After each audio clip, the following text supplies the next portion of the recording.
Antes de empezar queremos orar. A ver quién nos hace el favor. Tal vez Rosy. Ok.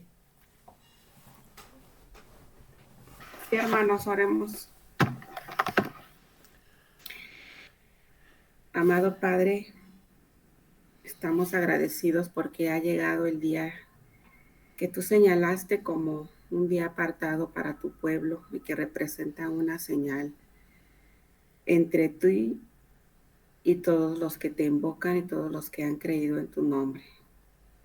Estamos aquí reunidos en este grupo esperando que otros hermanos se unan también. Te damos gracias también por ello y por la palabra que hemos de escuchar de labios de tu siervo, el hermano Daniel Udraica, para el cual te pedimos bendición y dirección de tu Ruach, Padre.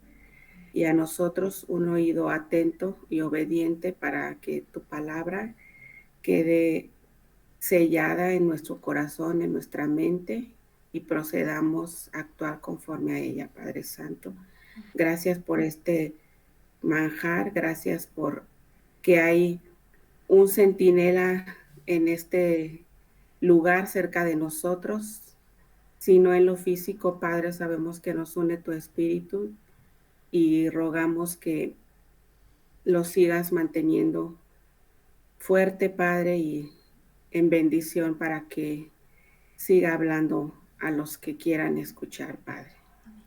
Agradecemos todo, amado Padre Yeshua, en tu nombre, que es sobre todo nombre. Amén. Amén. Amén.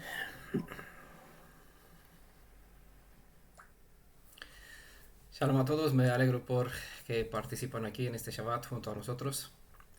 Una vez más, pues estamos en nuestra serie Profecías al Día. Un capítulo nuevo, queda poquito, es el capítulo 13. Y seguimos con el libro de Oseas, ¿vale? Todavía estamos aquí. Nos quedan unas poquitas partes para finalizar este bendito capítulo. El título de este capítulo le hemos puesto El rechazo y su consecuencia. Le puse ese título porque el rechazo y su consecuencia es un título que se refiere básicamente a las consecuencias por haber rechazado a nuestro pueblo, al Elohim de nuestros padres, y por haber rechazado a Adonai a nuestro pueblo, en no llamarlos más pueblo mío, llamarlo lo a mí, ya no pueblo, ¿vale? Recordemos que con nuestro pecado, que son nuestros pecados, los que ponen un muro, pueden poner un muro de separación entre nosotros y el Creador. Y para que esto quede claro, voy a citar del profeta Isaías, capítulo 59, verso 2, donde aquí es bastante evidente, es decir, la cita es clara. Vuestras iniquidades han hecho separación entre vosotros y vuestro Elohim, ¿vale? Y vuestros pecados le han hecho esconder su rostro para no escucharlos de vosotros, no para no escucharlos. El tema del rechazo y las consecuencias une, pues, en este caso, todo este capítulo, por eso está en la serie Profecías al Día, porque une el pasado con el presente y nos revela el futuro. Y esta es la razón por cual nosotros hemos llamado o hemos incluido todo este libro completo en la serie de Profecías al Día. Este capítulo es el último en cuanto a palabras de sentencia y juicio, ¿vale? Así que vamos a estudiar, vamos a concluir aquí con este capítulo todo lo que tiene que ver con palabras de juicio, de reproche, lo que tiene Elohim para con él. Vamos a dividir este capítulo en dos partes y vamos a estudiar hasta el verso 9 en esta ocasión, ¿vale? El verso 10 hasta el final lo vamos a ver el siguiente Shabbat. Bueno, como saben, para muchos, básicamente para los cristianos, ¿vale? Ya que el pueblo de Israel, los chinos, por ejemplo, muchos por Sudamérica,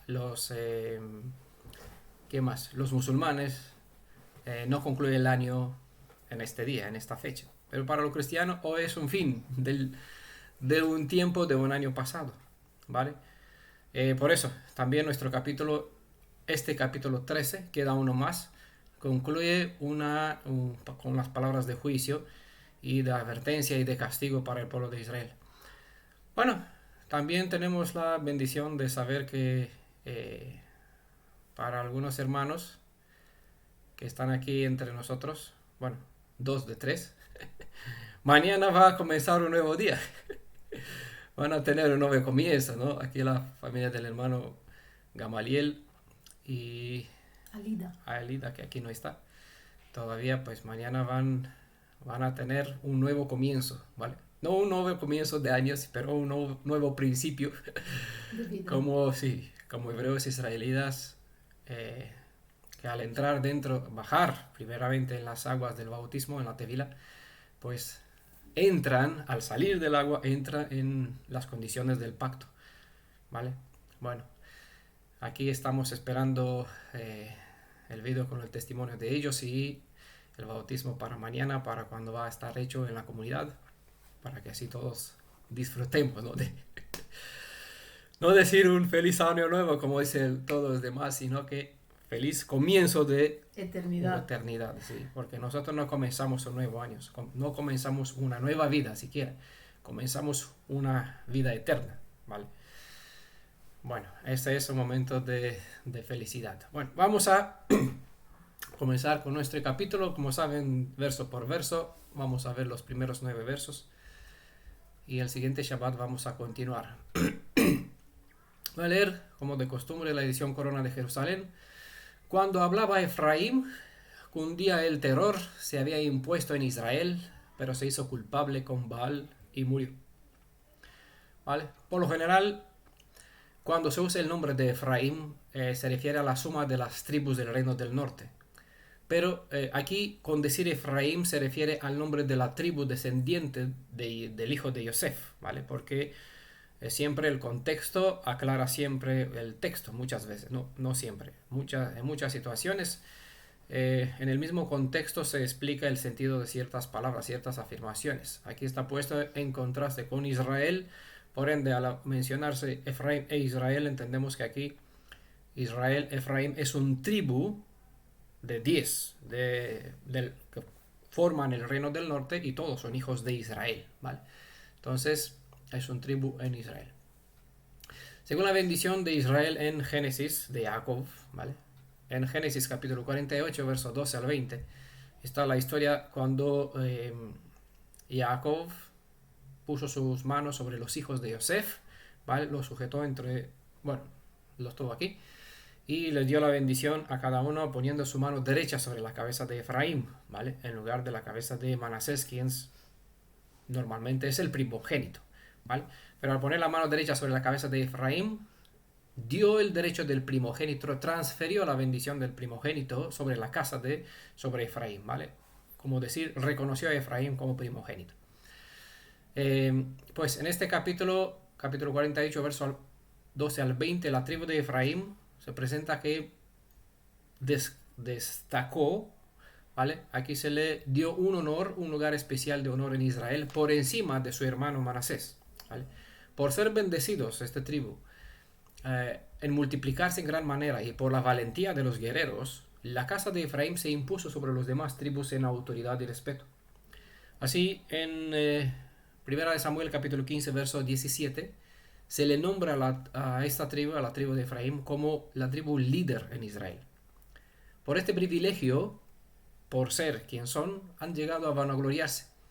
Así que en Lucas capítulo 14, verso 11, está escrito que todo lo que se ensalza, en lo que se enaltece, ¿vale?, será humillado, ¿vale? Entonces, como dice también en el Tanaj, si uno se gloríe, que se gloríe porque me conoce, ¿vale? Porque eso sí, es un honor, es un privilegio, es un gozo, es algo de cual nos podemos enorgullecer en el sentido positivo, de conocer a Elohim, ¿vale? Porque es un privilegio, ¿vale? Que no se nos suba, que nos crezcan los cuernos, como se dice, ¿no? Y que nos vanagloriemos con eso, porque es lo que sucedió con la casa de Efraín, ¿vale? Eso es Mishpat, y vemos por qué sucedió lo que sucedió, ¿vale? Hacemos este juicio sobre ellos, no para juzgarlos, sino para aprender a no repetir, ¿vale? Entonces, ahí, cuando se hace un Mishpat, entonces tenemos que aprender la cosa buena y sacar provecho, y la cosa mala y sacar igual provecho para no repetirlo, ¿vale? En este caso, orgullecerse, porque somos hebreos, quien somos, por el título que se nos dio, por el honor que se nos dio, es algo bueno. No es algo que tenemos que decir, oh, bueno, que finjamos una modestia, porque esa es la realidad. Es un honor, un privilegio que Adonai nos dio y tenemos que estar gozosos y dignos por él. Además somos más responsables. No significa que no tenemos peso. El peso del honor también conlleva responsabilidad, ¿vale? Culpable con Baal, dice el texto, es decir, pecó adorando o inclinándose en respecto a Baal, según se indica, como se cita en Primera de Reyes, capítulo 16, verso 31, ¿vale? Se hizo culpable y murió, dice el texto, pues el pecado, como sabemos, lleva a la muerte.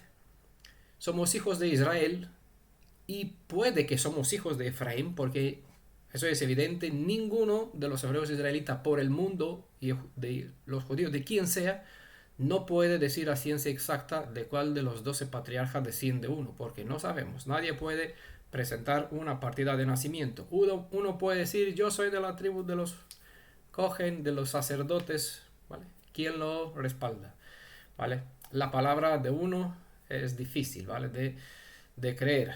Aunque, como dice Shaul, el amor cree todo, pero estamos llamados igual a probar y buscar e investigar los espíritus, ¿vale? Por lo tanto, aunque se dice aquí que Efraín se hizo culpable y murió, Efraín no murió, es decir, no fue consumido por completo como tribu, ¿vale? Como existencia. Como tribu sí, ¿vale? Como nombre del tribu, pero no como existencia. Por eso hoy podemos ser hijos de la tribu de Efraín o de cualquiera de los 12. Ya habrá tiempo para que veamos por cuál de las 12 puertas de la Nueva Jerusalén nos tocará entrar. Obviamente, si entramos cada uno por la puerta de Judá, pues somos de las descendientes de la tribu de Judá. Si es por la puerta de Asher, pues somos asheritas, ¿no? Y así, no importa, importante es que entremos. Esa es la bendición. Vale. Pero para aquel entonces, Efraín, del momento del profeta Osea, Efraín, como uno de las ramas del olivo, quien es Jacob, ¿vale? Recuerden, el olivo o el tronco es Jacob o el patriarca Jacob como padre, ¿vale? Como fundamento. La raíz es el Elohim de Israel, es Yeshua. Los 12 tribus son las ramas que fueron cortadas. En ese sentido, algo cortado es algo que ha perdido la oportunidad de seguir viviendo, ¿vale? Morir en ese sentido es porque una rama cortada de su tronco no puede sobrevivir de por sí misma, ya que carece de raíz, ¿vale? Bueno, en Romanos se presenta que estas ramas llegaron a ser silvestres, porque ¿qué significa eso? Bueno, lo mismo que en la bendición que está aquí, que les mencioné, en Génesis 48 se presenta, de Efraín saldrá multitud de goim, ¿vale? Gentiles, ¿vale? Naciones. Y en eso se convirtieron toda la casa de Efraín en gentiles, ¿vale? Al ser cortados de Israel, murieron, perdieron su identidad, su derecho a ser parte del olivo natural. Llegaron a ser silvestre, pero por derecho le corresponde volver a ser reinjertados en el lugar que les corresponde. Romanos nunca jamás aplica a los cristianos a ninguna otra nación que no tiene que ver con Israel, ¿vale?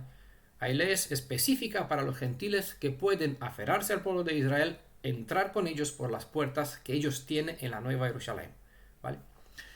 Eso, para dejar un poquito claro el asunto.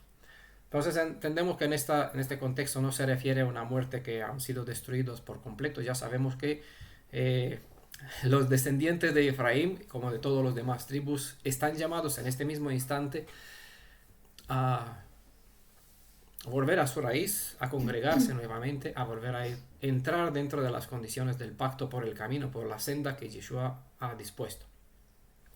Por el pecado de Efraín murió en el sentido de que dejó de ser más como una tribu en Israel. Efraín y las demás tribus dejaron de existir como identidad, aunque los hijos de todas estas tribus han sobrevivido en el tiempo hasta la fecha. Bueno, eso es evidente. La muerte aquí tiene un sentido espiritual en cuanto a la identidad perdida, ¿vale? Que entendamos este puntito. Pues, como sabemos, pecado es transgresión de la Torah. El pecado corta a uno de su cuerpo, ¿vale? Lo que muchas veces se menciona, me refiero de su cuerpo en el sentido del resto del pueblo, ¿vale? No corta mi brazo de mi propio cuerpo, porque todos somos miembros del cuerpo del Mashiach, que en este caso es la suma de todo Israel, ¿vale? De todos los redimidos de Israel. Entonces, lo que hace el pecado es cortar a uno su existencia dentro del cuerpo. En un Tanaj, muchas leyes dice, hacen los escritos apostólicos, sácalo de la congregación, considéralo como un gentil, ¿vale? Aunque es tu hermano. Pero el que transgrede, no hace la tevilá, no tiene disponibilidad para volverse, para hacer teshuvá y volverse a estar en las condiciones normales, dice, córtalo, ¿vale? Es así. Porque dice en el Tanaj, si no lo harás, traerá inmundicia sobre tu tierra, sobre tu pueblo, y tú serás destruido a causa de la inmundicia, ¿vale? Entonces, esto, la responsabilidad siempre, decir siempre, la Torah, el que se sujeta a la Torah lo determina ser responsable con su propia vida, con sus actos, con lo que hace, porque lo que hace al ser parte de un cuerpo en este caso de un pueblo, trae sus actos, sus hechos, trae condena sobre su pueblo. Lo mismo que hemos visto al principio, estudiando este capítulo, con el caso de Acán, en la valle de Acor, ¿vale? Donde ya capítulos anteriores hemos visto que vino la desgracia sobre Israel a causa de una persona que eligió, dijo, no pasa nada, que es un par de monedas, que es dos prendas, total, no es para tanto. Pero sí, lo que para nosotros puede parecer que no es para tanto y es inofensivo, y dice, lo que contraviene a la Torah puede traer desgracia sobre todo el pueblo. Por eso nos hacemos responsables, eso lo digo para los hermanos, aquí está Silvia también, Alida, las personas que mañana van a entrar o se van a, de buena voluntad, sujetar, ¿no?, a las condiciones, las normas del pacto, y entonces, claro, les incumbe tener en cuenta todos esos detalles, porque es una responsabilidad que le viene a uno encima. Por eso no compartimos el deseo de una persona de hacer la tefilá así a la ligera. Oh, qué bien que se bautice. No, porque al saber lo que esto significa, la responsabilidad que conlleva de parte de una persona que entra en la alianza, tenemos obligación de informar, de decir a nuestros hermanos, eso no es un juego, ¿vale? Mejor detente, piénsalo bien, porque al hacerlo te traes bendición igual maldición, ¿vale? Si no haces lo que te comprometiste a hacer. Ya sabemos que las escrituras a nosotros nos enseñan que la palabra de uno es igual con el valor de la persona, ¿vale? Entonces, si decimos una cosa, sí, lo voy a hacer, eso es un juramento, ¿vale? Entonces, si una persona dice, sí, entro en alianza, consciente de lo que eso significa, se sujeta, se obliga bajo todas las condiciones de la Torah para que le vaya bien, obviamente, ¿no? No para que le sea un cargo, porque la Torah, a fin de cuentas, es una bendición para nosotros. Por otra parte, todos estamos llamados a ocupar un cargo de responsabilidad. Exactamente así como decir, no hay razón para decir, bueno, para librarme y no ser un ejemplo en Israel y para no así, no me voy a dar un paso atrás, no me voy a hacer responsable de nada, como dijo Caín, ¿qué soy yo? El cuidador de mi hermano. No, aquí cuando entramos en la alianza, sí, como hijos del Elohim de Israel, tenemos que reflejar su forma de ser, y él nos cuidó a nosotros y cuida a todo el pueblo. Por lo tanto, somos llamados a ocupar un cargo de responsabilidad y ejemplo, porque fuimos llamados de la oscuridad para ser transmisores de la luz, a fin de alumbrar a los demás, para que los demás también sean alumbrados. Bueno, los que desean, como aquí la hermanita dijo al principio en su oración, ¿vale? Eso es lo correcto. No podemos alumbrar a quien no quiere ser alumbrado. Sabemos que hay personas que se creen sanas, que se quieren bien, no necesitan de médico. Por esa razón muchas veces se presenta en los escritos apostólicos que él vino a los pobres, a los indefensos, a los enfermos, a los pecadores, a los cobradores de impuestos. ¿Por qué? Porque esos sabían el lugar que ocupan, ¿no?, que son y cómo eran vistos, ¿vale? Ellos sí, las personas en necesidad siempre han buscado Elohim, es así, ¿vale? Por lo general, si miran nuestras redes, ¿verdad? Más mujeres que hombres. ¿Por qué? Porque el hombre aún puede, se cree en su fuerza, dice, no necesito. ¿Vale? Por las mujeres, por lo general, hay más que buscan al Elohim de Israel. Quizás por eso que no tienen el orgullo de los varones, que bueno, aquí puedo, yo me puedo espabilar, no necesito. No lo sé. Pero es un dato curioso. ¿Vale? Todos fuimos llamados a ocupar, a recibir la luz y convertirnos en dar a otros la luz que hemos recibido. Ve y haz a los demás lo que Él hizo para ti, ¿no? Entonces hay que ser un ejemplo a los demás que desean ser alumbrados. Nos corresponde ser y dar ejemplo. ¿Vale? O sea, capítulo 13, verso 2 dice, y todavía continúan pecando, se han hecho imágenes fundidas con su plata, ídolos de su invención, obra de artesano todo ello, con ellos hablan los que sacrifican hombres, se envían besos a becerros, que envían besos a becerros. Los primeros dos versos, el 1 y el 2, describen a Israel culpable de dos mandamientos, ¿vale? Por haberse creado una imagen esculpida y por rendirle culto en el tiempo de Jeroboam 1, el primero, y en el tiempo de Ahab, mediante la influencia de su esposa Jezabel, por haber introducido el culto a Baal, ¿vale? Ídolos de invención, dice aquí, hay cierta enseñanza de los hombres, ¿vale? Que va contraria a las enseñanzas de Adonai, y esta enseñanza de los hombres recibe cierta reputación de sabiduría en culto voluntario, en humildad y en duro trabajo del cuerpo, pero no tiene valor alguno contra los apetitos de la carne. ¿Conocen esas palabras?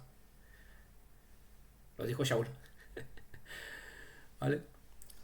Hay enseñanza, hay un culto a cual se le da cierta sabiduría, un culto voluntario, que no está impuesto, la gente lo acepta. Se sujeta para humillar su cuerpo, se sujeta a reglamentos, a tradiciones, a prácticas, como decía Yeshua, que ni ellos mismos, los mismos que enseñan estos cultos, no los practican, ¿vale? Pero todo lo que están haciendo no tiene valor alguno contra el apetito de la carne, es decir, no restaura la imagen y semejanza del Creador. Para que esta clase de forma de religión no restaura la dignidad del ser humano. Shaul decía, eso lo dijo Shaul en Colosenses capítulo 2, verso 23, ¿vale? Para que tengan el contexto.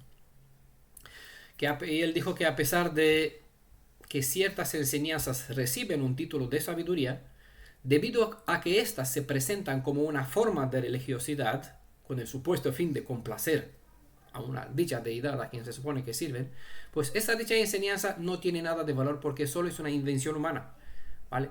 Y él, como decía, una buena enseñanza se conoce según sus frutos. El árbol bueno se conoce según sus frutos. Si una enseñanza no restaura, no edifica, no fortalece, no hace que uno ande por sus propios pies, como hemos hablado reciente en el grupo, ¿no? No ayuda a uno para que sepa discernir izquierda de derecha, qué hacer, cuándo hacer, cómo hacer. Entonces es una enseñanza que, como dice aquí, no tiene valor alguno.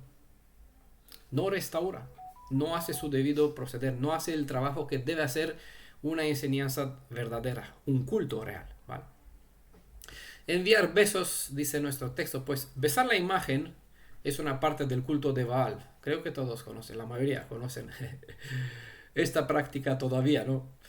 Hay en el Tanaj una evidencia en el libro de Primera de Reyes, capítulo 19, verso 18, donde se hacía esta práctica, besaba los pies. En el caso de Elías, donde Adonai dice, hay 7,000 que no se inclinaron ante Baal, ¿vale? No besaron sus pies.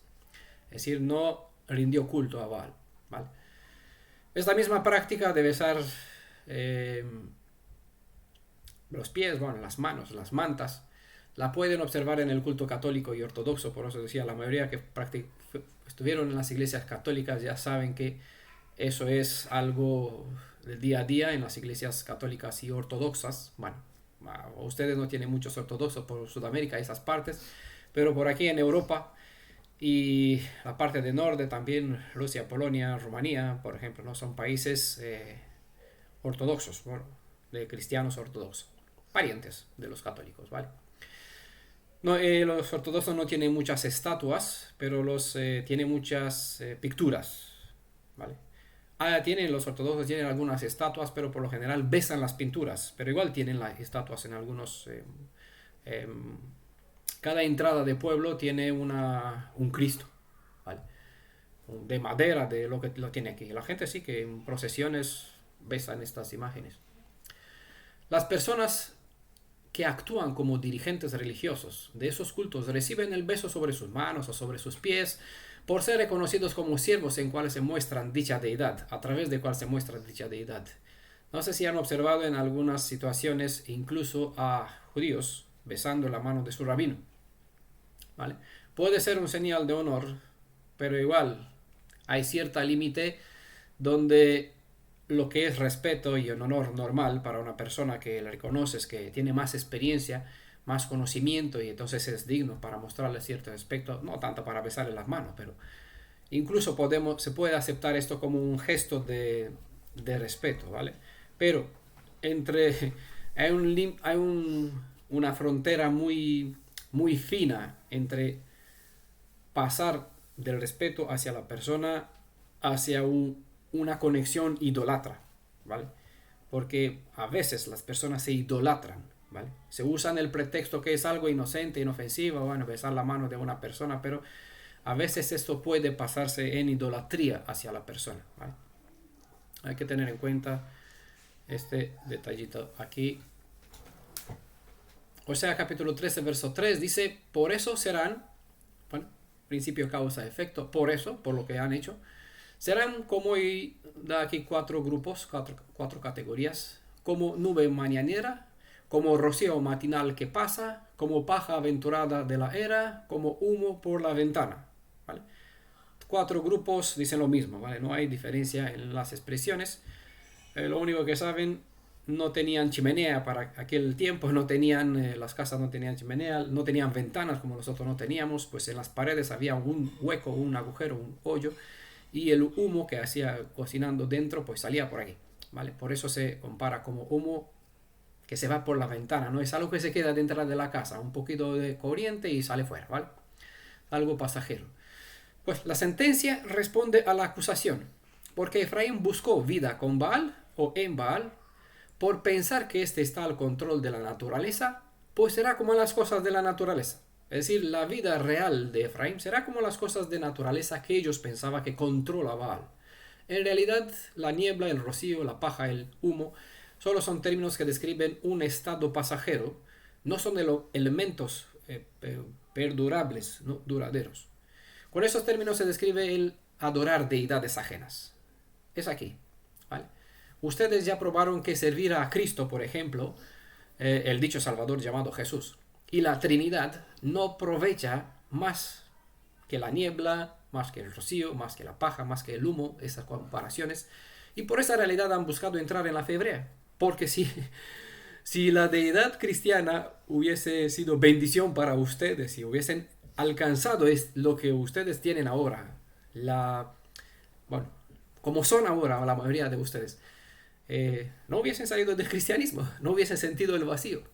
Pero precisamente porque Baal, es decir, Jesús, lo que estuvieron en el segundo capítulo, la parte 2, ya saben por qué Baal no es más que el mismo Jesús actual, y la deidad o la Trinidad que estaba también en Canaán y en todos los tiempos, en todas las épocas, en todas las culturas la encuentran, está la misma en la iglesia cristiana, bueno, las iglesias, porque hay 30 y tantos mil iglesias, movimientos dentro de la religión cristiana, ¿vale? El cristianismo es una religión y tiene sus subdivisiones, ¿vale?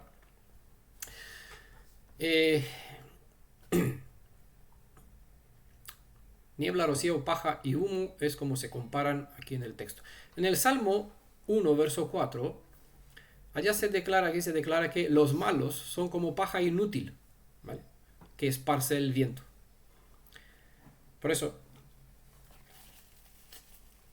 por lo general el lenguaje hebreo siempre lo puedes rastrear y lo que no se entiende en un lugar, en una cierta expresión, lo puede entender en otra.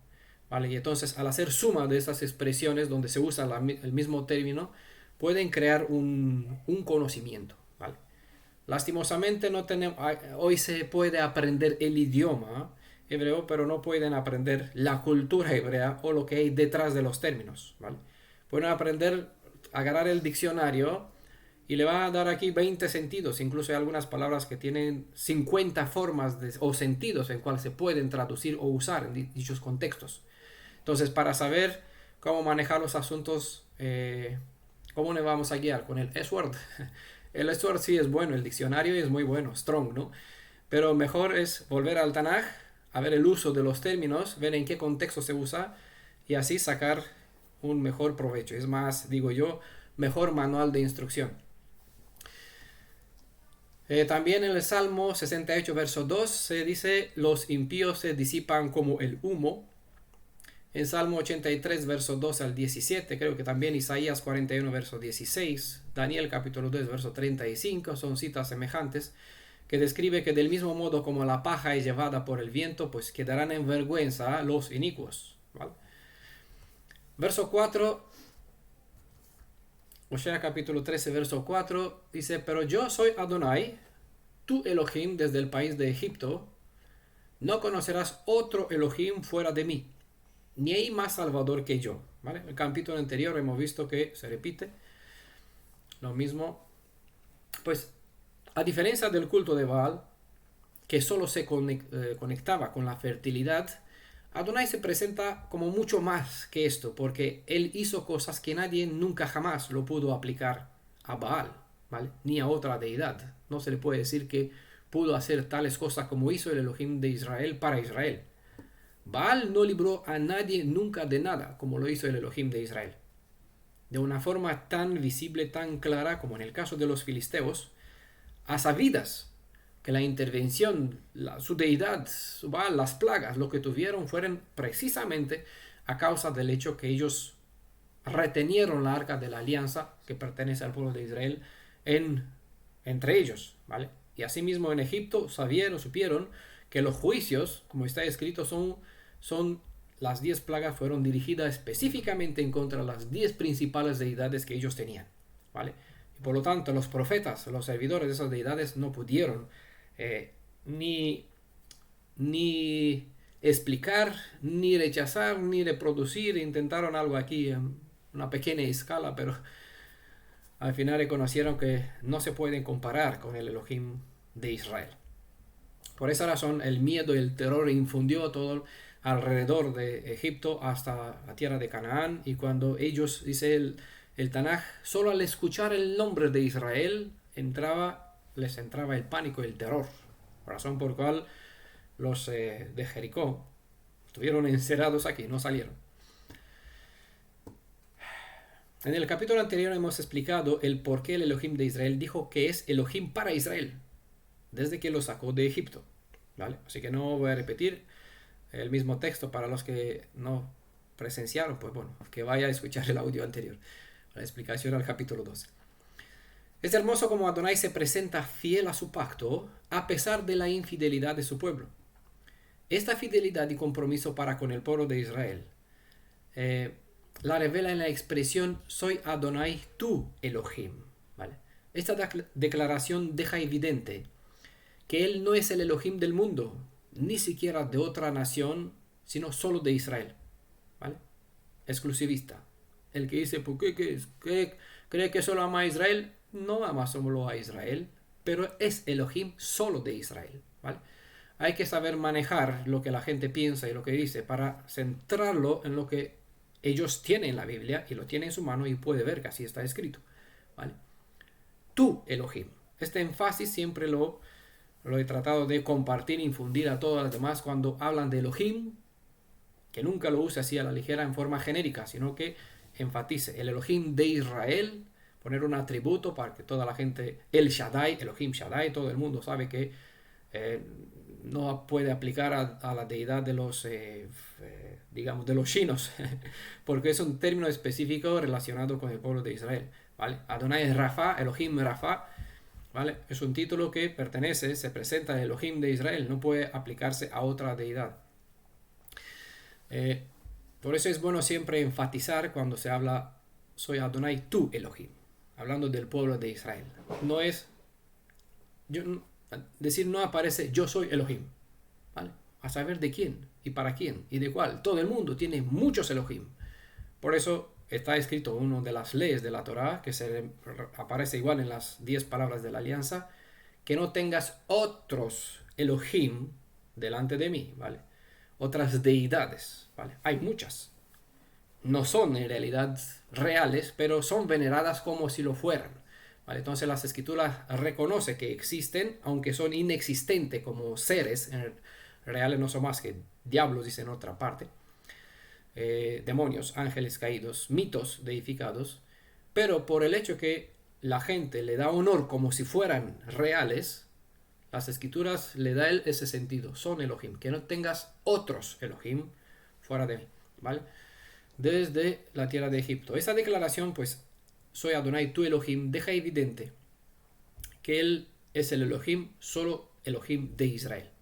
El mundo puede creer la mentira que eligieron creer, mas nosotros creemos lo que nuestras escrituras nos presenta y sobre todo lo que el mismo Creador dijo a nuestro pueblo.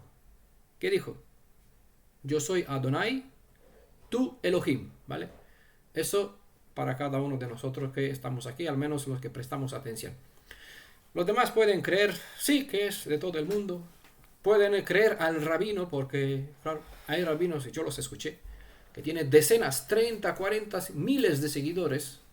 Dice, sí, no importa cómo le llames, en todos los países del mundo es el mismo, solo que le llaman diferentemente.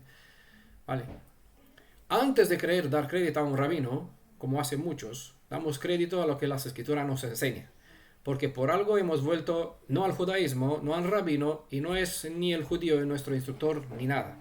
Hemos vuelto al judío, que es Yeshua, y él es Torah Hay, él es Torah viviente, ¿vale? Entonces hemos vuelto a la raíz de nuestra fe que está en la Torah. Y en la Torah nos dice claramente, yo soy Adonai, tu Elohim, ¿vale? Eso deja fuera, a margen, a todos los demás. Porque aquí le está hablando a Israel, no está hablando al mundo, ¿vale? En comparación con el culto a los Elohim ajenos, ídolos inútiles, el Elohim de Israel se revela como verdadero, ¿vale? Y más, lo mostró, no porque lo dice, sino porque lo reveló ser así. Lo más relevante es que él se dejó ser conocido y se mostró a Israel mediante los despliegues de poder durante la liberación de Egipto, durante la conquista de Canaán y en varias otras ocasiones a lo largo de toda la historia de Israel hasta en Babilonia, ¿vale? La experiencia de los 3 Yehudim en el horno encendido, de Daniel en la fosa de los leones, ¿vale? Desde aquí no hay más cuenta de milagros. Después de la reconstrucción del templo fue aquí el último milagro que las escrituras relata, ¿vale? Mientras estuvieron defendiendo con una mano edificando con la pala los muros de Jerusalén y con la otra con la espada, pues aquí Adonai le dio a través del profeta Zacarías palabras que van a estar bajo protección, ¿vale? Y han estado bien, han reconstruido el tiempo en el plazo de 7 años, ¿vale? Entonces, a partir de aquí hasta Yeshua no hay más milagros. Lo que se les cuenta sobre milagros, supuestos milagros de Hanukkah en esta festividad, es un mito, ¿vale? No se cuenta esto en los anales. Incluso la gente piensa todavía que los macabeos edificaron una Hanukkilla porque no podían hacer una réplica de la menorá.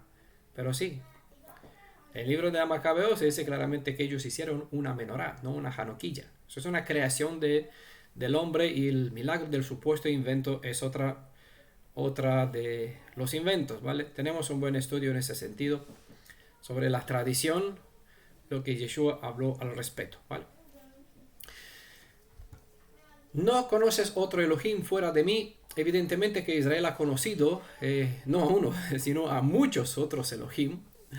Por eso tantas veces que se les reprenden en el Tanaj, en todas las escrituras, por venerar deidades ajenas, ¿vale? Obviamente han conocido otras deidades ajenas, pero no en la forma como se mostró en Elohim de Israel, ¿vale? Han llegado a besarle los pies a ídolos, ¿vale? Por eso el primer verso, el segundo verso deja evidente que no tuvieron un encuentro personal como con el Elohim de Israel, sino que tuvieron una forma de rendir culto a través de imágenes y estatuas. Un mejor sentido, bueno, ningún Elohim de todos cuanto han venerado como deidades se ha hecho en realidad nada para socorrerles de alguna aflicción o bendecirlos en algo en realidad. Solo han pensado que recibir cosas buenas es porque ellos honraban a Baal, pero en realidad no tuvieron ninguna confirmación de forma directa, ninguna palabra de forma directa para que eso les diga que es certero, que fueron bendecidos por Baal. Así que en este contexto un mejor sentido de la expresión no conocerás otro sería no deberías haber conocido, ¿vale? Es decir, no tuvieras, ¿cómo se conjuga este? Sí, no habrías tenido, aunque hay, que el mundo está así, tuvieras que, fuera mejor, bueno, ¿cómo? Tengo un problema ahora. Estoy entre tantos idiomas que he vuelto de España a Rumanía y ahora estoy en Suecia. Y con las palabras se hace un lío, sí. Tendrías, exactamente, no tendrías que haber conocido y hubieses tenido, creo que sería mejor, destruir, si hubieses destruido las naciones que te di para destruir, para que así sus deidades no sea una trampa para ti y que llegues a venerarlo, ¿vale? Pero Israel no hizo eso, entonces llegó a venerar las deidades que tenía que no venerarlas si hubiesen hecho su trabajo de destruir, de eliminar estas naciones que tenían que ser destruidas por completo, ¿vale? Espero que ya hemos desenredado el enredo. Bueno, yo, a diferencia de muchos que hablan español, tengo una excusa, porque yo no nací sabiendo este idioma, ¿vale? Y yo aprendí, entonces si me equivoco, si fallo, tengo una razón justificada, ¿vale? No soy un parlante de vuestro idioma, por bendición, o sea, Adonai obró de tal forma, yo no lo quise, para llevarme a España así a aprender vuestro idioma y, no sé, llegar a compartir estos temas con ustedes. Hermoso, ¿verdad? Como dice, desconocidas son los caminos de Adonai, algo así. Y bueno, él tuvo buenos planes y a él toda la hora por hacernos estos privilegios de poder compartir y estar juntos, estar en esta comunidad, ¿verdad? Eso sería, no deberías haber conocido, ¿vale? Estas otras deidades. A nuestro pueblo ya se le enseñó de una manera práctica y directa que ninguna deidad que no es el Elohim de nuestros padres es en realidad Elohim. Y por lo tanto no deberían jamás procurar conocer, entrar en una relación personal con una deidad ajena, para adorarla, obviamente. Que no hay más Salvador que Adonai Yeshua. Bueno, hay demasiadas citas en todas las escrituras. Por ejemplo, están aquí en Isaías 43, verso 3, capítulo 43, verso 11 al verso 13, capítulo 44, verso 6 al 8, capítulo 45, verso 21 al 22, Hechos, capítulo 4, verso 12. Hay muchas citas donde se deja evidente que no hay otro Salvador, ¿vale? Él dijo claramente, tengo la redención y te redimiré, y lo hizo efectivo, ¿vale? Razón por cual aquí en Hechos, libros de Hechos, Lucas, discípulo de Shaul, escribió, solo tenemos un nombre, ¿vale? En este tenemos salvación, y en el Tanaj está escrito, todo el que invoca su nombre será salvo, y es lo que sucedió, ¿vale?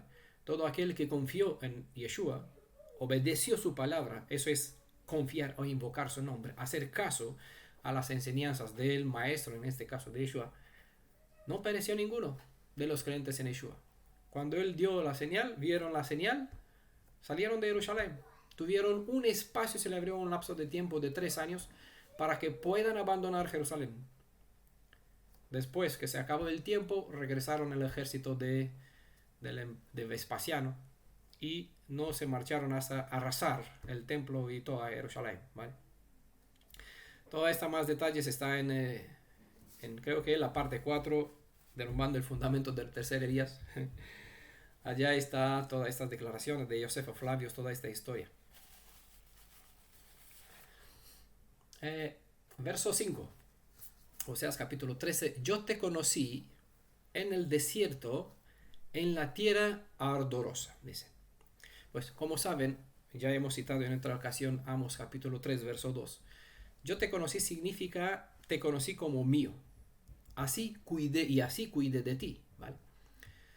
Así se deja evidente en Deuteronomio capítulo 8, verso 14 al 15, que Adonai encontró a Israel y lo cuidó por su caminar por esta tierra seca. Como yo te conocí, a ti como mío, así no deberías de conocer a otra deidad fuera de mí. Es lo que, un sentido de lo que podría decir el texto.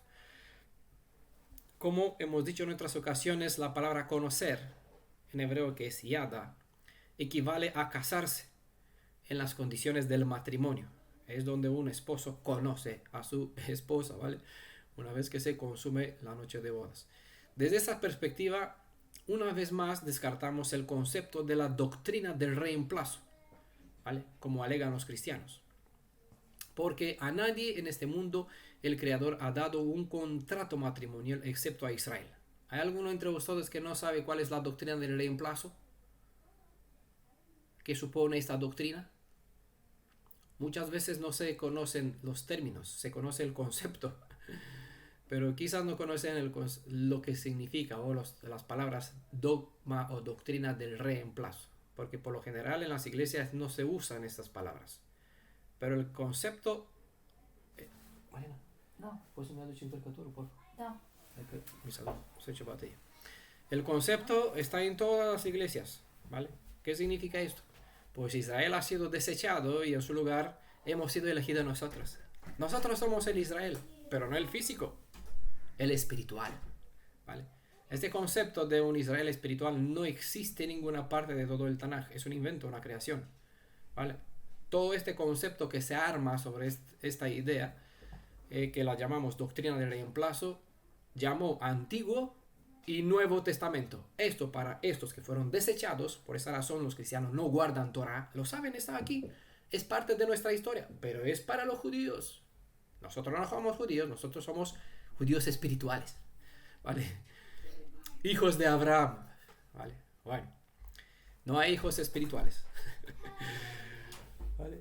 Aunque existe el concepto, en realidad Israel es Israel. Un momentico, no va a quedar. No me echa prisa.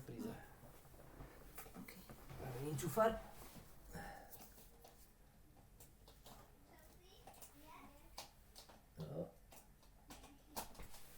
Me quedo sin batería. Desprevisto. Bueno, solo hay un Israel y este es Jacob, ¿vale? Entonces a ninguna otra nación en el mundo Adonai dijo te conocí. ¿Cuándo un varón puede conocer a una mujer? Pues solamente cuando se consume la noche de su boda, es decir, que el concepto es entrar en intimidad con él, cuando se consume, ¿vale? No es de conocimiento, porque así nos conocemos todos, conocemos a los vecinos, ¿vale? Pero no entramos en una conexión, no nos atan la amistad en ese sentido como ser hebreos parte de un mismo pueblo, ¿vale? Nosotros tenemos una raíz común en nuestro padre Jacob, o en Yeshua, que es nuestro padre, ¿vale? Que es la raíz incluso de nuestro padre, ¿vale?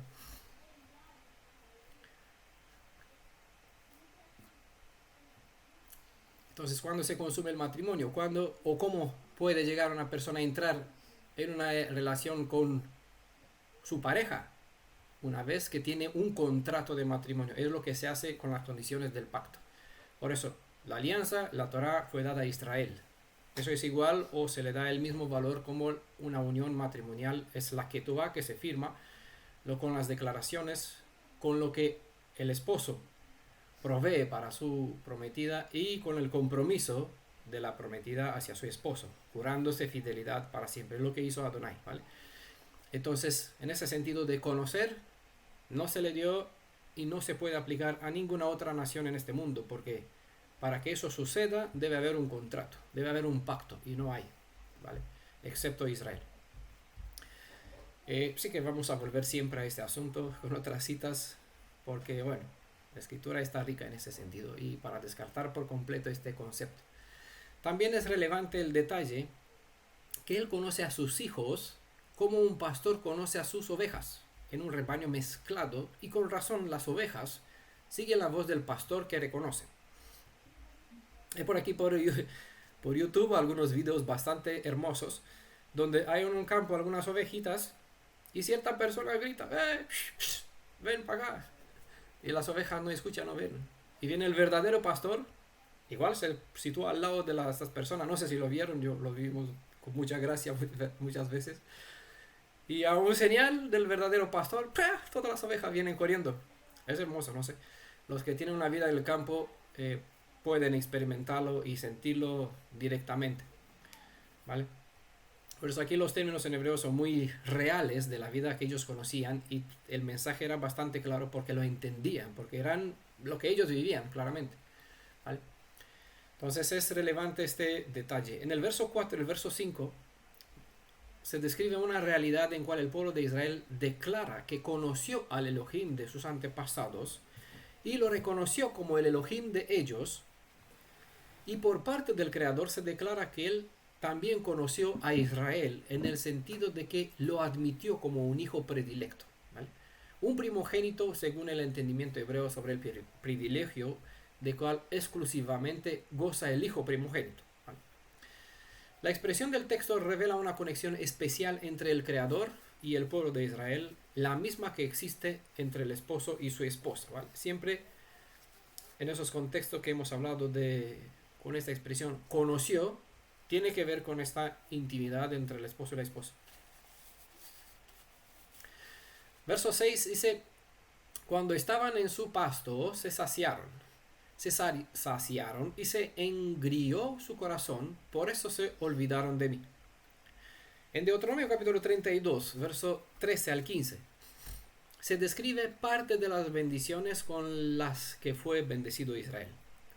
Pero el poder del pecado hizo que el sentido común se pierda y lo que antes era para Israel una virtud, es decir, obedecer al Altísimo, quedó en menosprecio, de modo que el corazón pensó que lo que tenían es por sus méritos, como fue en el caso de Nabucodonosor.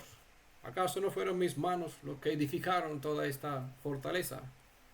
Bueno, hoy te quitaré todo esto para que puedas reconocer al Altísimo. Fue un caso feliz que Nabucodonosor aprendió de esta lección y parece que murió con la confianza que en el Elohim de los hebreos, ¿vale? Cabe la posibilidad bastante bien de verlos dentro de 1000 años viviendo eternamente junto a todos los redimidos de Israel. También en Deuteronomio capítulo 6, verso 11 al 12 se presenta otra lista de bendiciones que el Creador dio a nuestro pueblo, e incluso se les advirtió a nuestros padres que no olviden de quién han recibido todo lo que en aquel presente tenía como un regalo. ¿Vale? Deuteronomio capítulo 6, verso 11 y el verso 12. O sea, capítulo 13, verso 7 dice, pues yo seré para ellos cual león, como leopardo en el camino acecharé.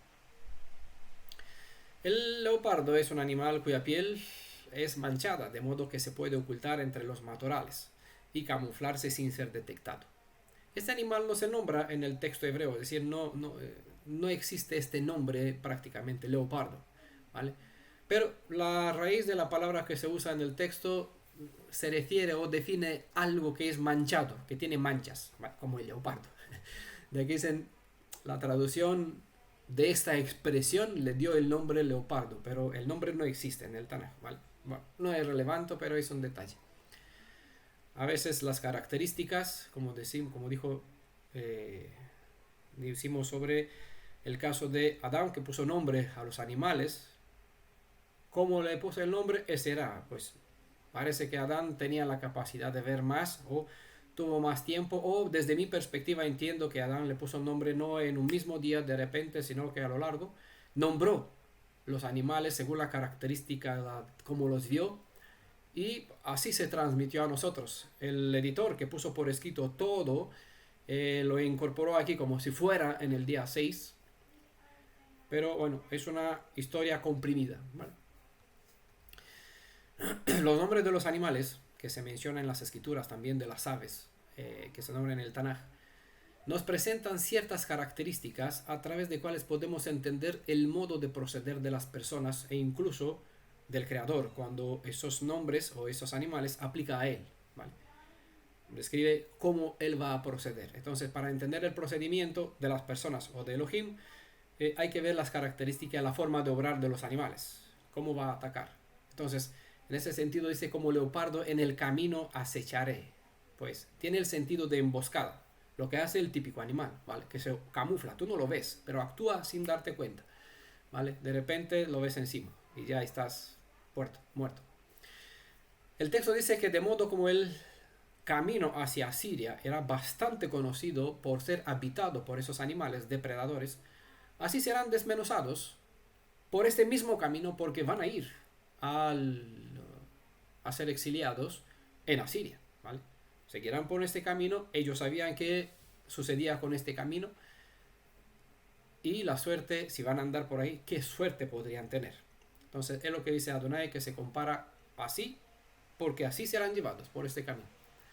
Caerá sobre ellos como osa privada de sus cachorros, desgarraré las telas de su corazón, los devoraré allí mismo cual leona, la bestia del campo los despedazará. Vale.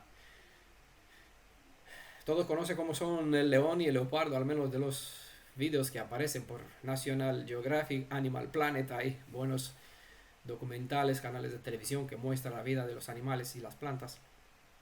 Pues el leopardo y el león, pues son animales bastante feroces, depredadores que les gusta la sangre, ¿vale? Pero es conocido también que una osa a la que se le quita sus crías es más feroz que el león y el leopardo juntos, ¿vale? Mucho más. Y por el tamaño, y por el poder, y por la fuerza y la furia de los dos bestias, león y esto, como si lo agrupas, ¿sí? Ser juntos, en conjunto. Tengamos en cuenta que esos animales solo eran el medio, siendo Adonai el que es el causante del ataque de estas bestias, ¿vale? Voy a explicar un poquito esto. ¿Por qué? Porque hay un detalle aquí que se puede malentender, es decir, que Adonai sí que en su furia usó el animal para matar a las personas. La expresión se presenta aquí para que cuando van a ver que son desmenuzados, que sepan que esos animales hacían lo que estaban haciendo. Bueno, es la naturaleza de ellos, son animales depredadores, ¿vale? Entonces el animal hacía lo que tenía que hacer y ellos tenían que saber que por el hecho de ser encontrado, de encontrarse con esos animales y ser despedazados, ser castigados, ser despedazados, ser atacados por esas bestias, esto debería ser, o tenía que pensar ellos, que es debido al hecho que se situaron fuera de las condiciones del pacto, ¿vale? Ser atacados por las fieras, por las bestias, tenía que ser percibido como forma de castigo, pero el dicho castigo solo era una reacción automática sobre una persona que al pecar se sitúa fuera de la bendición, ¿vale? No sé si me explico bien. En Deuteronomio capítulo 28 está la palabra de bendición que protege a las personas del ataque feroz de las bestias salvajes y de cualquier otro mal, ¿vale? Aquí hay una serie de bendiciones y una serie de maldiciones. Por lo general, hay una parte positiva, si obedece, parte negativa. Dice, si obedeces, eso. Si no obedeces, pues eso, ¿vale? Hay muchas más maldiciones que bendiciones. Pero entendemos, si hay una maldición, ¿por qué la hay? Porque no has obedecido, ¿vale? Entonces, si yo obedezco, gozo de la protección. Por lo tanto, en Deuteronomio 28 se describe que toda la cosa donde yo, por mi obediencia, ¿qué hace Adonai? Pues crea una esfera, mi obediencia crea un escudo protector alrededor de mí. Si yo obedezco a la Torah, esta me crea un escudo de defensa. Todo lo que está mal fuera, está afuera, ¿vale? Me quiere hacer daño, pero no puede porque tengo esta protección. Es lo que hemos visto en estudiar el libro de Zacarías, que Adonai va a hacer una muralla de fuego. Es lo mismo, ¿vale? Habrá maldad fuera a lo largo de 1000 años. Hemos estudiado hemos hablado en la parte, ¿no? Parte del Shabbat anterior. ¿Habrá maldad fuera? ¿No podrá, querer hacer daño a Israel? Obviamente, creo que sí, porque el mal es mal, hace lo que es suyo. La naturaleza de una bestia es despedazar, atacar, ¿vale? Pero habrá un escudo, una protección de parte de Elohim. En este caso, la persona que guarda la Torah se protege de un escudo.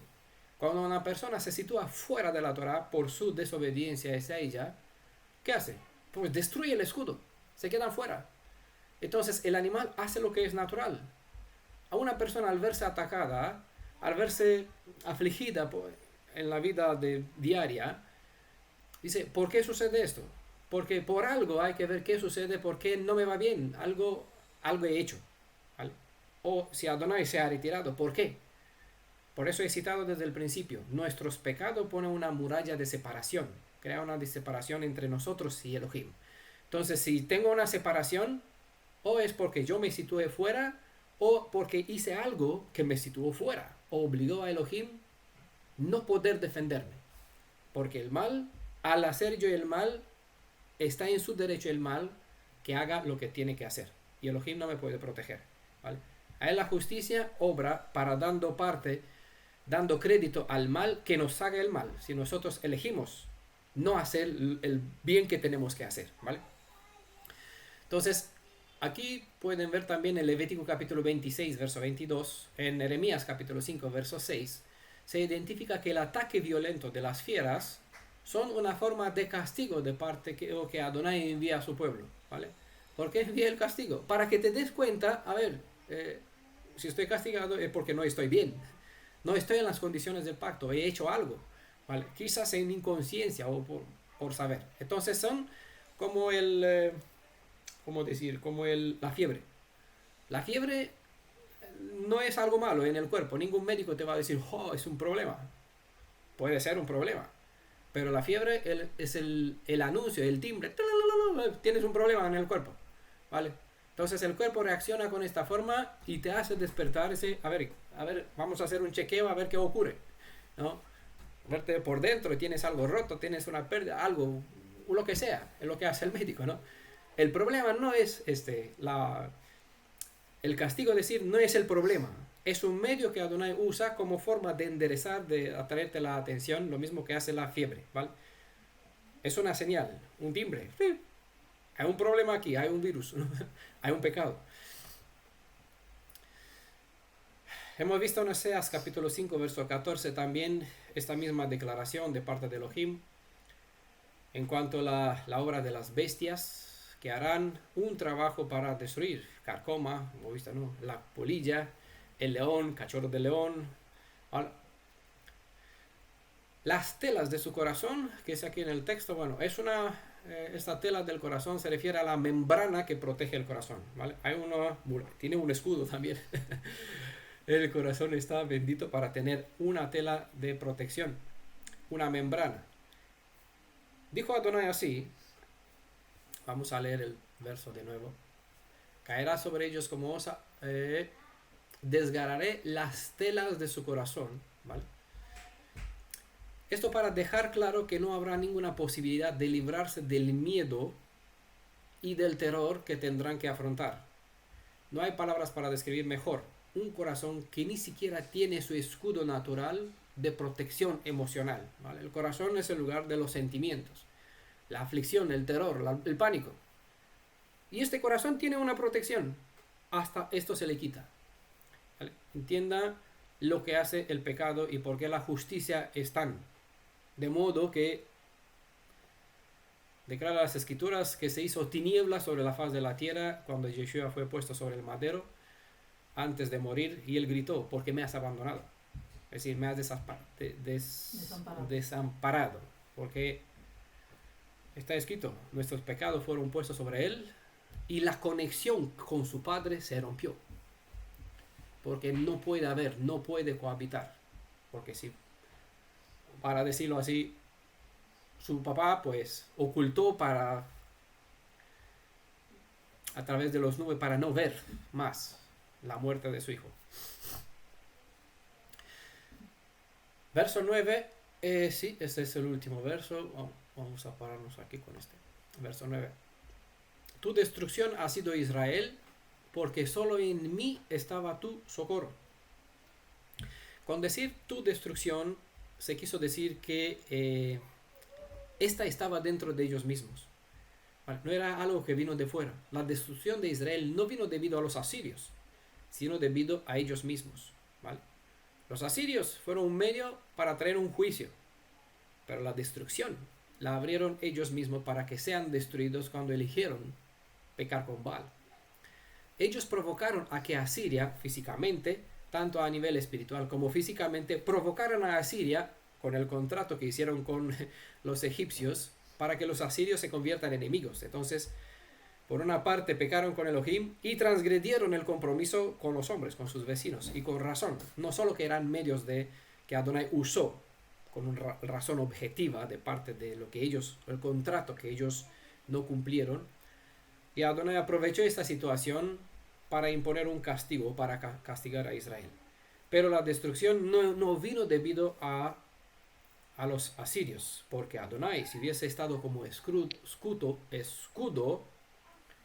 no había forma alguna de que los asirios les venga encima, aunque fueron traicionados por los israelitas, porque se aliaron luego con los egipcios, ¿vale? Si mantienen viva la historia, ya me pueden seguir, ¿vale?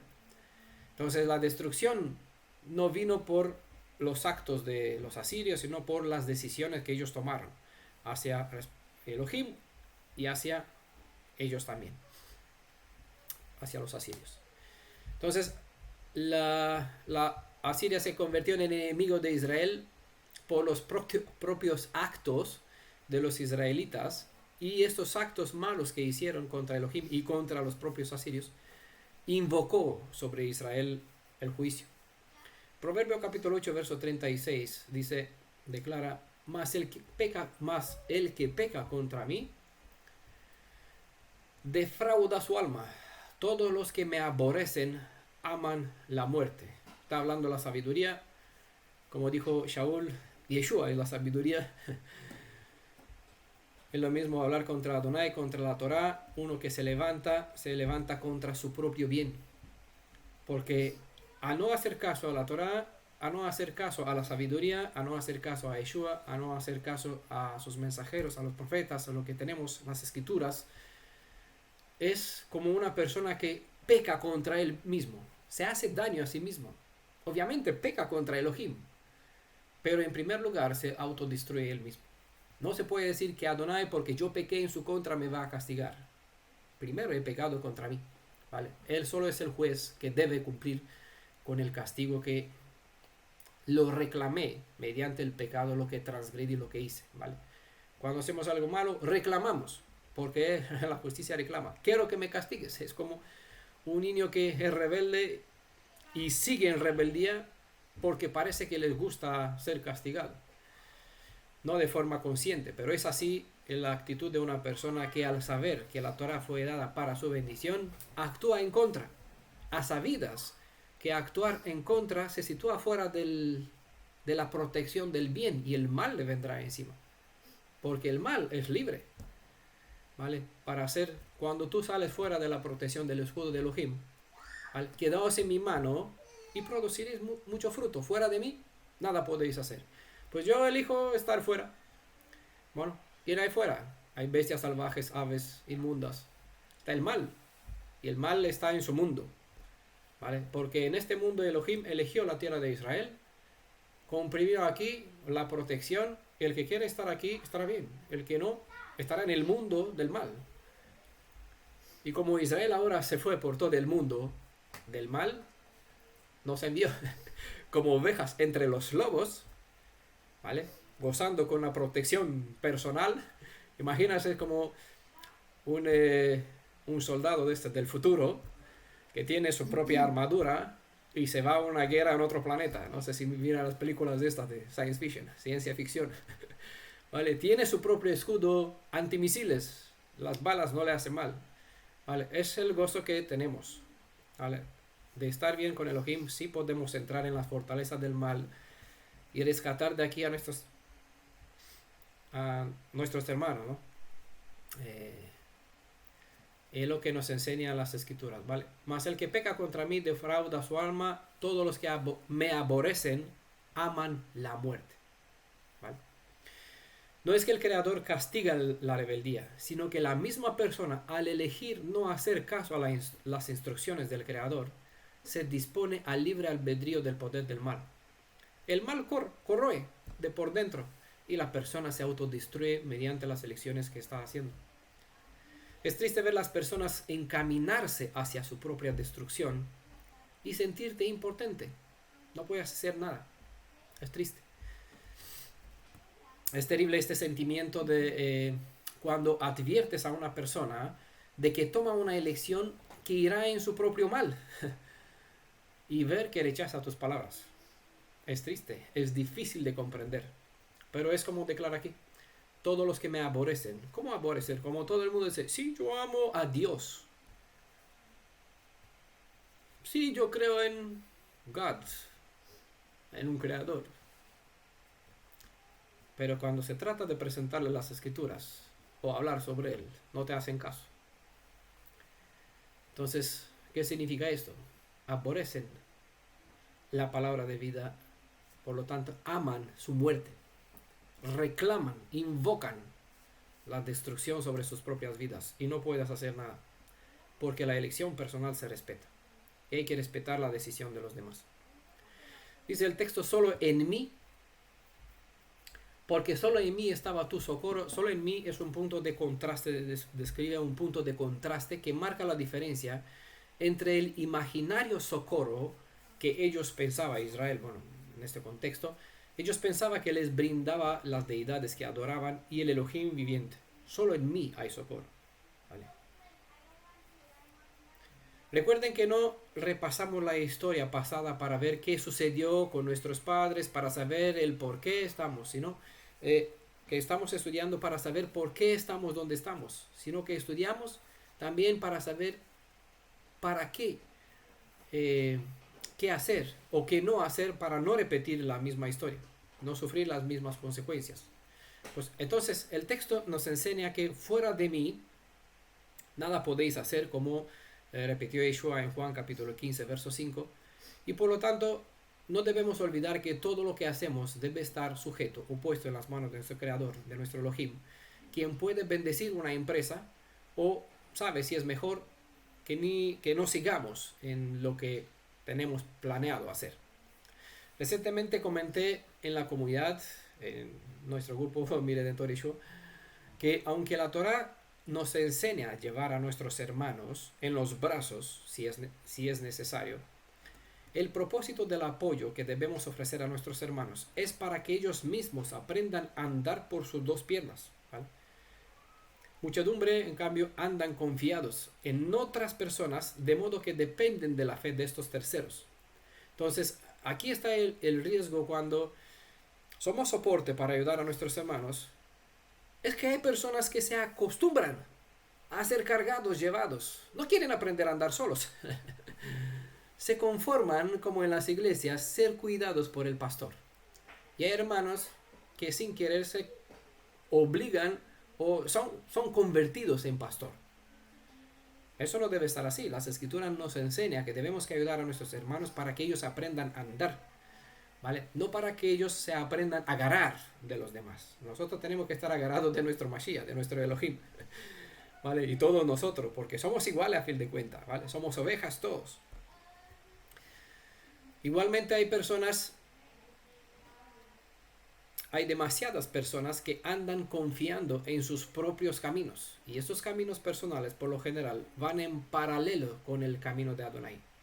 Pero como ven que caminan al lado del camino de la Torah, piensan que semejante es lo mismo, o que es igual, o que andan en el mismo camino. Pero aquí hay que tener ojo, porque parecido no es lo mismo que idéntico, ¿vale?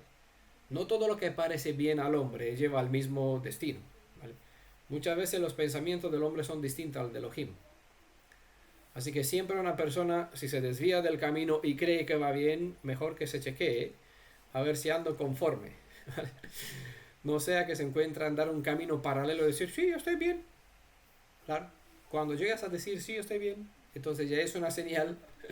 Cuando te complaces con tú mismo, con tu posición, es que ya te has desviado, vas paralelo y te crees que estás bien, ¿vale? Quien se cree bien en sus propios ojos, que tenga cuidado que no caiga, ¿no? Aquí está el riesgo también.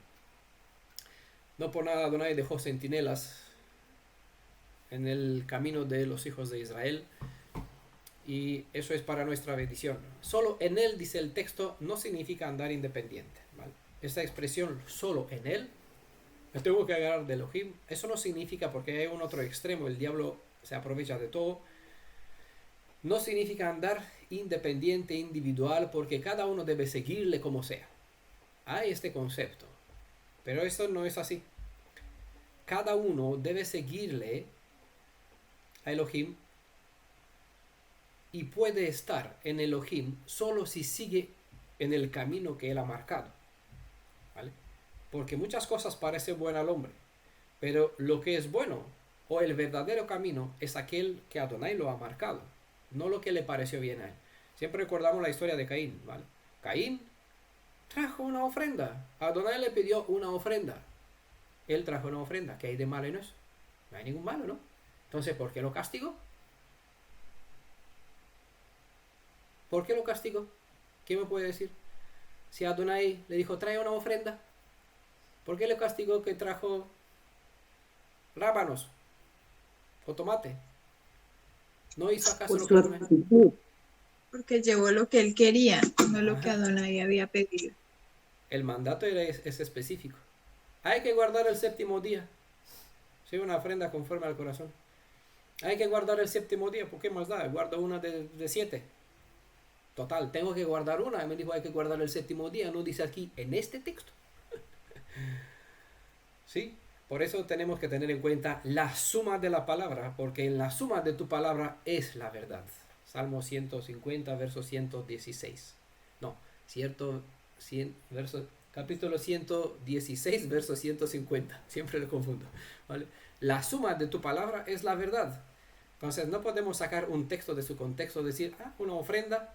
No, porque tiene que ser concreta. Es por el pecado, ¿vale? Porque esta fue aprobada, la de Abel, ¿vale? No puedo seguir el camino que a mí me parece, porque yo me tomo de las escrituras lo que a mí me parece, ¿no? El camino que lo marcó Adonai es así, tiene cosas buenas, cosas difíciles, cosas fáciles, cosas que me está cortando en tal profundidad del corazón que casi lo quita, lo corta. Porque si hasta aquí llega el pecado dentro de mi alma, pues hasta el fondo de mi corazón llega la llaga, para sacar de aquí el malo, el yo, ¿vale? Seguir o confiar en el Elohim de Israel no es posible de una forma independiente de la suma de su cuerpo, porque Elohim, la Torah e Israel son una misma cosa, ¿vale? No se pueden separar. Esos tres cosas, Elohim, Israel, la Torah, no se pueden separar. Es decir, yo no puedo decir yo sigo a Elohim, pero no voy con Israel, ¿vale? Yo sigo a Israel, soy ahí con el pueblo judío, pero no creo en Yeshua, no sigo, no guardo la Torah, no me interesa lo que dice aquí. Obedezco el Talmud. No, yo guardo la Torah como a mí, bueno, yo guardo en mi corazón aquí la Torah, pero no formo parte, estoy separado del cuerpo. Y le digo Shalom, pero no estoy en unidad con ellos. Voy por mi propio camino, yo me convierto en mi maestro y enseño a los míos, a quien me hace caso. Bueno, Elohim, Torah, Israel es una misma cosa, no son partes divisibles, ¿vale? Así que nadie puede elegir lo que le conviene, y al pensar que está bien con lo que le conviene, eso es estar bien con el Creador. Estar bien con el Creador es estar unido al pueblo de Israel, y ser Israel significa cumplir o vivir la Torah. Todo esto es una misma cosa, es indivisible, ¿vale? En mí está tu ayuda, dice el texto. Es como decir, si hubieses puesto tu esperanza en mí, yo hubiera estado siempre a mano, pronto socorrerte, a tu alcance, para ofrecerte el auxilio, el socorro. Nuestro pueblo en el pasado pues se olvidó, quizás no quisieron saber más, que el Elohim de nuestros padres es el único entre los Elohim que se reveló ser el verdadero. El pueblo hebreo en nuestra generación es llamado a regresar al Elohim de nuestros padres para hacer de él nuestro Elohim, ¿vale? Lo hemos explicado en el parte anterior que dice eso, ¿vale? Así que hoy tenemos que aprender lo que ellos olvidaron o simplemente ignoraron. Hoy tenemos que aprender lo siguiente, que os diré. Porque si no convertimos en nuestra fe y esperanza lo siguiente, lo que le voy a decir, la siguiente declaración, nos vamos a ver en la situación de cometer los mismos errores que nuestros antepasados. Y si esto ocurre, solo nosotros vamos a ser culpables por lo que nos sobrevendrá. La declaración está en Deuteronomio capítulo 33, verso 26, y tenemos que aprenderla, ¿vale? No hay como el Elohim de Yeshurun, ¿vale? Quien cabalga sobre los cielos para tu ayuda, enfático, y sobre las nubes con su grandeza. Yeshurun es un otro nombre para llamar a Israel. Yeshurun en el hebreo significa estar recto, como decir tener con una columna vertebral, ¿vale? Eso es como quiere hacer o lo que quiere convertir a nosotros, que fuimos un puñado de esclavos por aquí diseminados en iglesias cristianas por el mundo sirviendo a Baales. Nos quiere convertir de nadie en columnas vertebrales, como vimos en otro estudio, hacernos pilares en su templo, poner aquí su nombre sobre él. ¿Qué es poner el nombre? Tenemos otro estudio para esto. En el día sexto de la creación, él escribió aquí en un código su nombre sobre el hombre, sobre la creación del hombre, quien es su obra maestra. Allí está su nombre inscrito en la creación del hombre, ¿vale? Ahí está el sentido, te haré una columna, pondré mi nombre sobre ella. Eso es el sentido de Yeshurun, que quiere ser Israel. Eso, una columna, ¿vale? Cabeza, usa nuestro... ¿Vale? Deuteronomio 33, 23, no hay como el Elohim del columna vertebral, del que fue llamado a ser pilar, ¿vale? Fundamento. Lo que declara el texto es lo siguiente. Este texto de Deuteronomio 33, verso 26. Cuando procuramos andar, obviamente por el camino de la Torah, en rectitud y justicia, hasta una cosa mala, ya no dirá que las cosas buenas, hasta una cosa mala no será favorable, porque aquel que fue con nuestros padres es quien está con nosotros y quien nos aseguró que estará a nuestro lado, siendo que Él es para nosotros el que será necesario ser, porque su nombre es así, Ejiej Asher Ejiej, ¿vale? Seré el que seré, o lo que sea que hace falta ser para mi pueblo. No hay Elohim como Elohim de Yeshurun. Cuando Israel es Yeshurun. Cuando Israel se presenta como Efraín, no hay nada. Hasta la protección natural de la carne, del corazón, será desgarrada, ¿vale? Bueno, hermanos, aquí vamos a dejar nuestro estudio en esta ocasión. Nos vamos a parar al verso 9.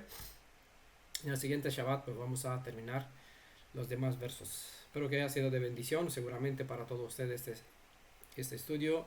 Agradecemos a nuestro Elohim por la bendición de poder darnos este conocimiento y poder compartir esos valores, esos principios, y espero que todos nosotros Él nos ayude para hacer lo que se presentó aquí, ser Israel Yeshurun, ¿vale? Ser recto, tener columna vertebral, por ser anclados, nuestra emuná esté agarrada en justicia, en lo que es la Gevorah, en el poder de Elohim, en lo que es el fundamento sobre el cual se edifica la emuná verdadera, ¿vale? Para que quede en firmeza. Bueno, aquí nos vamos a quedar un ratito más para los de la comunidad, pues Shalom, para los que nos escuchan por YouTube, Shalom también, hasta la próxima.